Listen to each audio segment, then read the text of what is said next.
William I memiliki 10 orang anak, tetapi hanya 3 sahaja yang disenaraikan sebagai pewaris tahta. Seterusnya, William II, Henry I dan Adela. Setelah William pertama meninggal dunia, takhta kerajaan diserahkan kepada anaknya, iaitu William II. Tetapi William II tidak berkahwin sehingga tidak meninggalkan waris takhtanya. Sehinggalah satu hari, insiden telah berlaku yang membuatnya meninggal dunia. Takhta kerajaan kemudian diserahkan kepada Henry I. Henry I memiliki banyak anak, tetapi di antara mereka semua hanya 2 sahaja yang diiktiraf sebagai anak yang sah, iaitu William dan Matilda. Sepatutnya, sekiranya Henry I meninggal dunia, takhta akan diserahkan kepada William. Tetapi sayangnya, William mengalami kemalangan yang membuatnya meninggal dunia. Takhta seterusnya diserahkan kepada anak kedua Henry I, iaitu Matilda. Tetapi sepupu kepada Matilda, iaitu Stephen, juga ingin menaiki dan merebut takhta kerajaan, sehingga tercetusnya perang saudara selama lebih kurang 1 dekad lamanya di antara kubu Matilda dan juga kubu Stephen. Walaupun Matilda berkuasa dan memerintah sebahagian wilayahnya, tetapi tidak ada upacara resmi yang mengangkatnya sebagai pemerintah, sehinggalah diputuskan bahawa Stephen dijadikan pewaris seterusnya takhta kerajaan.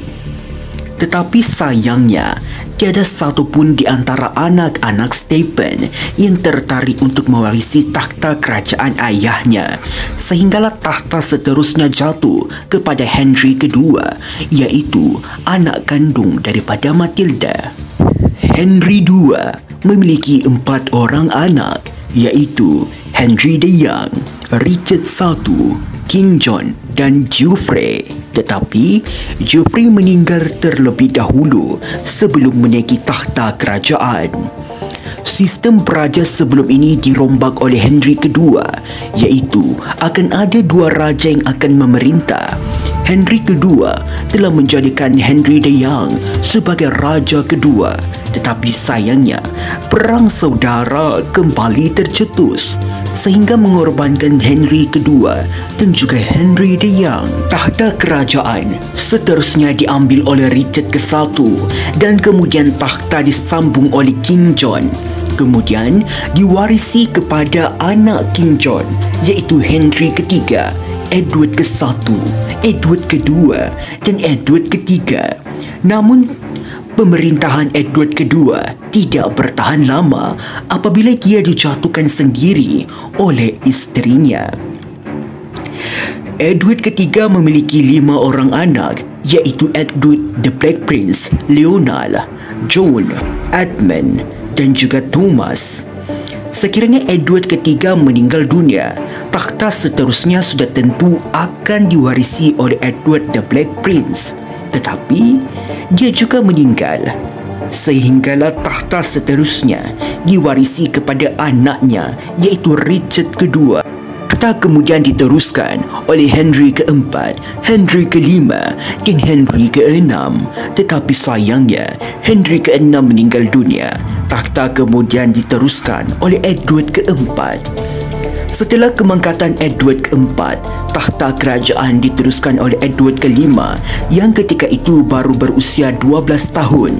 Kerana Edward kelima masih lagi kecil dan belum mahir untuk mentadbir kerajaan, dia dibantu oleh bapa saudaranya, iaitu Richard ketiga. Perkara aneh terjadi apabila Edward kelima hilang secara tiba-tiba yang menyebabkan Richard ketiga menaiki takhta kerajaan. Pemerintahan Richard ketiga tidak berlangsung lama kerana Henry ketujuh cicit kepada Edward ketiga merebut takhta kerajaan. Henry ketujuh kemudian berkahwin dengan Elizabeth of York yang bertujuan menguatkan lagi kedudukannya sebagai raja. Hasil perkahwinan mereka mereka dikurniakan seorang anak yang bernama Henry ke-8 yang akan mewarisi tahta kerajaan seterusnya.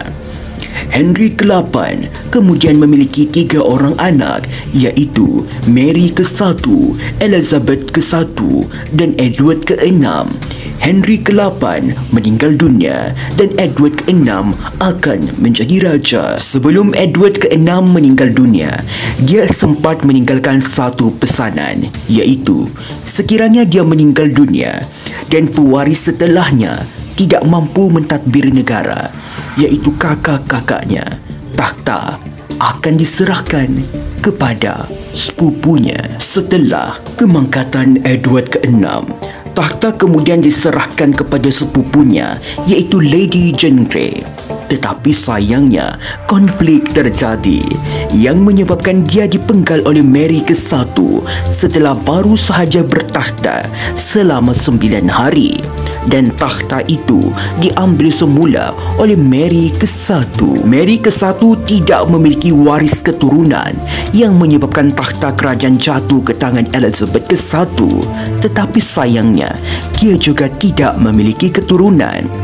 Setelah dilakukan kajian semula terhadap hierarki salasila keturunan, dijumpai bahawa cucu Edward ketiga, itu John Beaufort, berkahwin dengan James ke-1 yang merupakan Raja Scotland, lalu disambung kepada James kedua, James ketiga, James keempat, James kelima, Mary Queen of Scots, James ke-6 dan saudara perempuan Henry ke-7 pula berkahwin dengan James keempat yang menguatkan lagi kedudukan James keempat. Takhta seterusnya diteruskan oleh James ke-6 dan James ke-1, anak kepada Mary Queen of Scots. Takhta kemudian diturunkan kepada Charles ke-1, tetapi sayangnya terjadi konflik yang ingin menghancurkan sistem monarki dan beraja, sehingga Charles ke-1 dihukum mati. Tetapi anak kepada Charles ke-1, iaitu Charles kedua, berjaya mengambil alih semula kerajaan. Takhta kemudian diteruskan oleh James kedua kerana Charles kedua tidak memiliki anak yang sah. Pemerintahan James kedua tidak berlangsung lama kerana James kedua adalah beragama Katolik. Sejak Henry ke-8 memisahkan institusi gereja, pemerintah-pemerintah Katolik tidak mendapat sokongan ramai yang menyebabkan takhta kerajaan diserahkan kepada anaknya yang beragama Protestan. Mary kedua berkahwin dengan William ketiga yang merupakan putera kerajaan Belanda yang juga merupakan cucu kepada Charles ke-1. Mary kedua tidak memiliki waris keturunan dan takhta akhirnya turun kepada Queen Anne. Di sini, waris terakhir sudah terhenti kerana Queen Anne tidak memiliki keturunan untuk menggantikannya, dan ketika itu juga tidak ada waris keturunan yang masih hidup. Sehinggalah Parlimen melakukan semakan semula dan ditemukan Sophia of Hanover, cucu kepada James ke-6, dan Sophia dijadikan titik awal waris baru. Takhta kerajaan diteruskan oleh George ke-1, kemudian disambung oleh George kedua, George ketiga, sehingga George keempat yang tidak memiliki keturunan yang menyebabkan takhta turun kepada William keempat. Takhta kerajaan diteruskan lagi oleh Edward, tapi sayangnya dia meninggal dan takhta jatuh ke tangan anaknya, iaitu Queen Victoria. Dari Queen Victoria, takhta diwariskan kepada Edward ke-7, George ke-5 dan Edward ke-8. Edward ke-8 menurunkan tahtanya setelah berkahwin dengan janda yang berasal dari Amerika, dan kemudian takhta disambung oleh George ke-6. Dari King George ke-6, waris diturunkan kepada anaknya, iaitu Queen Elizabeth kedua. Dan dari Queen Elizabeth kedua, takhta akan turun kepada putra Charles. Kemudian disambung oleh putra William, dan putra George seterusnya akan menaiki takhta menggantikan ayahnya, iaitu putra William. Begitulah salah sila hierarki keluarga di Raja Britain.